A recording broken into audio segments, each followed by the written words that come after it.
So, hi guys! Welcome back sa ating literary kwentuhan at ngayon pag-usapan natin ang isang kwento ng ambisyon, pagsasakripisyo at twist ng kapalaran, ang The Necklace ni Guy de Maupassant. Pero bago ang lahat, kilalanin muna natin kung sino ang sumulat ito. So, si Guy de Maupassant ay isang French writer na kinikilala bilang isa sa pinakamahusay pagdating sa short stories. Kilala siya sa kanyang mga kwentong puno ng realism, irony at insight tungkol sa human nature. Isa siya sa mga pinaka-iconic na manunulat noong 19th century at tinaguriang master ng short story form. So, marami sa kanyang mga likha ang tumatalakay sa madilim na realidad ng buhay. At ang The Necklace ay isa sa mga halimbawa nito.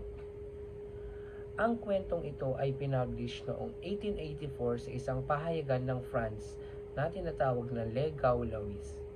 So, even though maikli ang kwento nito, marami itong naiwang impact sa mambabasa dahil sa makatotohanang paglalarawan ng buhay. Ito ay isang kwento ng isang babaeng pagnanais ng marangyang buhay, ngunit sa matinding pagnanasa, nagdala ito ng matinding pagsubok sa kanya at sa kanyang pamilya. Paano nga ba ito nangyari? So, nagsimula ito kay Mathilde Loisel, isang babaeng hindi masaya sa kanyang simpleng buhay. Kahit siya ay may asawa at namubuhay ng maayos, pakiramdam niya ay dapat siyang mapabilang sa mga mayayamang kababaihan. So, isang araw, inimbitahan sila ng kanyang asawa sa engrandeng ball. At para magmukhang sosyal ay nanghiram siya ng kwintas mula sa kaibigang Madame Forestier. Ngunit pagtapos ng party ay nalaman niyang nawawala ang kanyang hiniram na kwintas. At dahil sa takot at kahihiyan, hindi niya sinabi ang totoo sa kanyang kaibigan.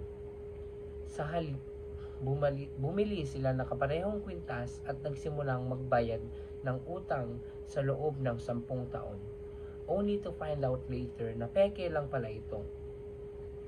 So, ang kwento ay tumatalakay sa pagiging materialistic, ang epekto ng social expectations at ang irony ng buhay. Sa sobrang hangad natin sa isang bagay, minsan hindi natin napapansin na tayo na mismo ang gumagawa ng ating sariling problema. For me, the moral of the story is honesty is the best policy. Kung naging tapat lang si Mathilde, hindi sana siya naghirap ng ganun katagal. So, dapat din nating matutunan maging kontento at magpahalaga sa kung anong meron tayo. Minsan, ang tunay na yaman ay hindi nakikita sa panlabas na anyo. At kung iisipin natin, maraming Pilipino ang nakaka-relate sa kwento ni Mathilde. Maraming tao ang gumagastos ng higit sa kanilang kaya para lang magmukhang mayaman kahit baon na sa utang. Maraming nagpapanggap sa social media, nagpapakita ng luho, pero sa likod nito ay pinapasan ang bigat ng responsibilidad. So, ang The Necklace ay isang magandang paalala na hindi sa material na bagay nakasalalay ang tunay na halaga ng isang tao. Hanggang ngayon, The Necklace ay isa sa mga kwentong patuloy na pinag-aaralan sa buong mundo dahil sa matinding aral na hatid nito. Maraming nakaka-relate at natututo mula dito. Kaya naman, hindi nakapagtataka na isa ito sa mga pinakasikat na short stories sa kasaysayan. Ang The Necklace ay isang halimbawa ng realism. Pinakita nito ang tunay na muka ng buhay.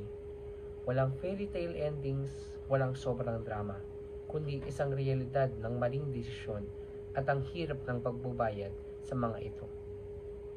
Hindi ito katanghiisip na kwento ng mahika at himala, kundi isang salamin ng totoong buhay. At kung mahilig kayo sa mga kwento ng irony at life lessons, siguradong magugustuhan nyo ang The Necklace.